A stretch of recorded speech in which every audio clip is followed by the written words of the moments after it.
పలమనేరులో యోగి వేమారెడ్డి జయంతి వేడుకలు ఆదివారం ఘనంగా జరిగాయి. పలమనేరు పట్టణంలోని నాగమంగళం వద్దనున్న యోగి వేమారెడ్డి ఉద్యానవనంలో అధికారికంగా ఈ కార్యక్రమాన్ని నిర్వహించగా యోగి వేమన విగ్రహానికి యోగి వేమారెడ్డి ట్రస్ట్ సభ్యులు మరియు రెడ్డి సంఘం సలహాదారుడు అమర్నాథ్ రెడ్డి కలిసి పూలమాలలు వేసి నివాళులు అర్పించారు. అనంతరం 100కు పైగా వేమన పద్యాలు ఆలపించిన చిన్నారులకు ప్రోత్సాహకంగా నగదు బహుమతిని అమర్నాథ్ రెడ్డి చేతుల మీదుగా అందజేశారు.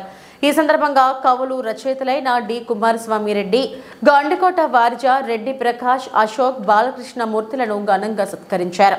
కార్యక్రమంలో assistant BC welfare officer Jaggaiah, Umadevi, మీనాక్షిలతో పాటు తెలుగుదేశం పార్టీ వీకోట, బైరెడ్డిపల్లి మండలాల అధ్యక్షులు రంగనాథ్ తదితరులు పాల్గొన్నారు.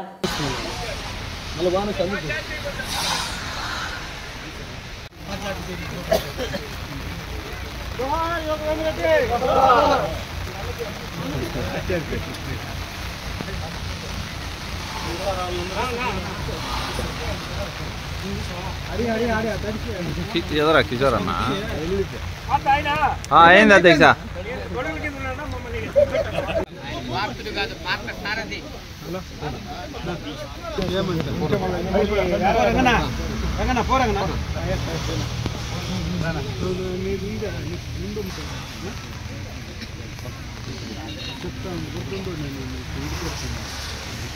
జయరామ్ రెడ్డి కోదండ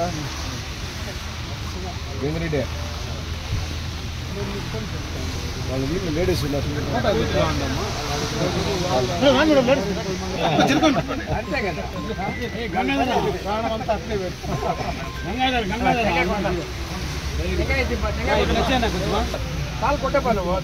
కొట్టు మహేష్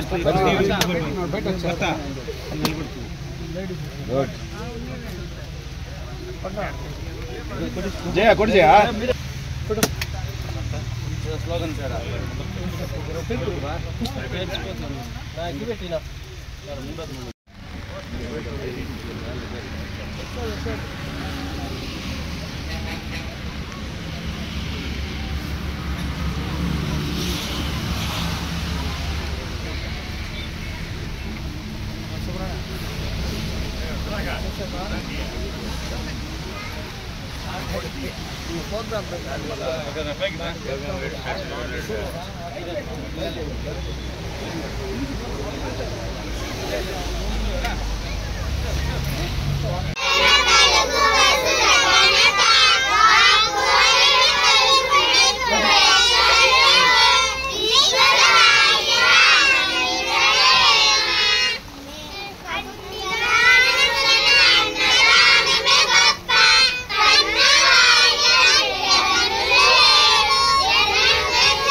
యోగి వేమన గారు తెలుగు సాహిత్యంలో సృష్టించినటువంటి రంగమంటూ ఏది లేదు. ఏ రంగంలో తీసుకున్నా ఆయనదంటూ ఒక ప్రత్యేకమైనటువంటి శైలి ముద్ర కనిపిస్తుంది. ఆట వెలది పద్యాలను ఈటెలుగా మలిచి సమాజంలోటువంటి కుళ్ళును, అసమానత్వాన్ని, అన్యాయాన్ని కడిగి పారేసినటువంటి గొప్ప వైతాళికుడు యోగి వేమన గారు. అలాంటి యోగి వేమన గారి గురించి అందరూ తమ యొక్క వేషధారణ గురించి చెప్తుంటారు. ఆయన గోచిపాత కూడా లేదని. ఆ గోచిపాత మీద అద్భుతమైనటువంటి పద్యం చేసినటువంటి జాషువా గారి మాట ఒకటి గుర్తొస్తుంది. అతడు వేమన భువన మాయా తమస్సును చీల్చి చెండిన బలశాలి. అతడు వేమన భువన మాయా తమస్సును చీల్చి చెండిన బలశాలి సిద్ధమూర్తి సకల సామ్రాజ్య మోహ పిశాచమును గోచిపాతకు బలిగొన్న ఘనుడు సకల సామ్రాజ్య సుఖభోగంబులను సకల సామ్రాజ్య భోగ పిశాచమును గోచిపాతకు బలి ఇచ్చిన గనుడు విసిగి వేసారి తిరిగి వీధుల్లో యాసువుగా కూసినటువంటి కొన్ని కోతలే లోక ప్రసిద్ధమైనటువంటి నీతులై ఇప్పటికీ ఒప్పారుచుండు. కాబట్టి శ్రీశ్రీ లాంటి మహాకవులు సైతము ప్రాచీన యుగములో తిక్కన, మధ్యయుగములో యోగి వేమన, ఆధునిక యుగంలో అనేక ఆధునిక అడుగుజాడలకు గురుజాడ అప్పారావు గారి యొక్క గొప్పతనాన్ని తెలియజేస్తూ మధ్యయుగములో వేమనకు మించిన వాడు లేడు అని శ్రీశ్రీ అంతటి గొప్ప మహాకవే సెలవిచ్చారు. అలాంటి యోగి వేమన గారి యొక్క గొప్పతనాన్ని గురించి మొట్టమొదటి ప్రజాకవి రకరకాలటువంటి రంగులు పురవచ్చు, కానీ ఈ రంగులేవి నిలబడవు. ఆయన చెప్పని పద్యమే లేదు. కాబట్టి ఆయన యొక్క జయంతి సందర్భంగా ఇలాంటి సభను ఏర్పాటు చేసుకున్నటువంటి మనమందరూ కూడా అందరికీ ఒకసారి మనస్ఫూర్తిగా నమస్కారాలు తెలియజేసుకుంటూ ఈ అవకాశం ఇచ్చిన పెద్దలందరికీ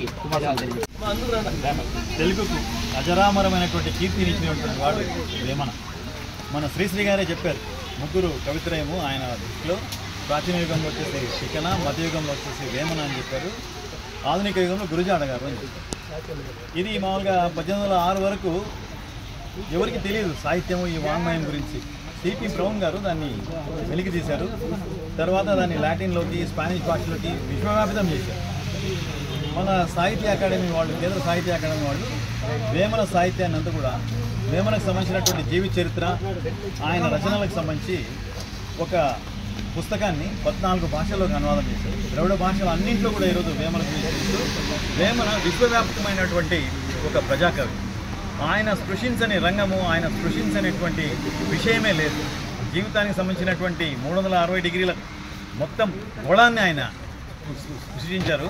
అరుదైనటువంటి తాత్వికత కలిగినటువంటి వాడు. తర్వాత మన సుబ్రహ్మణ్యం చెప్పినట్టుగా, బాలు చెప్పినట్టుగా ఆట వెలుతుల్లో రాశాడు. ఒక పెద్ద సులభమైనటువంటి రీతి, పామరుడికి అర్థమవుతుంది, మేధావికి అర్థమవుతుంది, తాత్వికుడికి అర్థమవుతుంది. ఆయన స్పృశించని రంగం లేదనే దాంట్లో నా ఉద్దేశం ఏమంటే, కులమత భేదాల గురించి ఆపసపాలు పడుతున్నటువంటి సమాజానికి ఆ కాలంలోనే తన దగ్గర ఉన్నటువంటి పనిముట్లతో శస్త్రచికిత్స చేసినటువంటి వాడు. అప్పటికీ ఇంత ఆధునికత, ఇంత భావ సంచారము ఇంత లేదు. అయినప్పటికీ కూడా ఆయన తనకున్నటువంటి జ్ఞాన దృష్టితో సమాజానికి ఒక రకమైన శస్త్రచికిత్స చేశాడు తన రచనల్లో అని చెప్పదు. నేను మొదటి ఒక 4-5 పద్యాలు నేను రాసుకొచ్చాను. యాక్చువల్లీ నేను ఇంగ్లీష్ స్టూడెంట్ని.